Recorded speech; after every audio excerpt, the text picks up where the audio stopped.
വെള്ളം നന്നായിട്ട് തിളച്ച് വരണം. തിളച്ചതിന് ശേഷമാണ് നമ്മൾ ഉരുളകൾ ഇതിലിടുന്നത്. തിളച്ചതിന് ശേഷം മാത്രമേ ഇടാവുള്ളൂ, അല്ലെങ്കിൽ അത് പൊട്ടിപ്പോകാൻ സാധ്യതയുണ്ട്.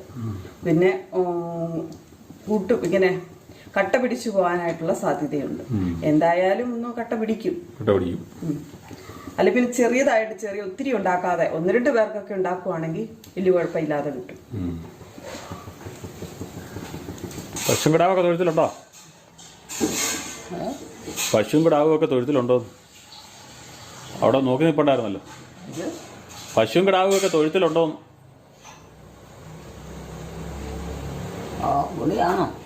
കണ്ടില്ലേ അമ്മ തുമ്പ അവിടെ നോക്കുന്നുണ്ടായിരുന്നല്ലോ. വണ്ടി ഇവിടെയല്ലേ, ഫ്രണ്ടിലല്ലേ ഇരിക്കുന്നേ? തൊഴുത്തപ്പുറത്തല്ലേ? സാബുവിന്റെ വണ്ടിയോ? ഏത് സാബുവിന്റെ വണ്ടി? ഏത് സാബു?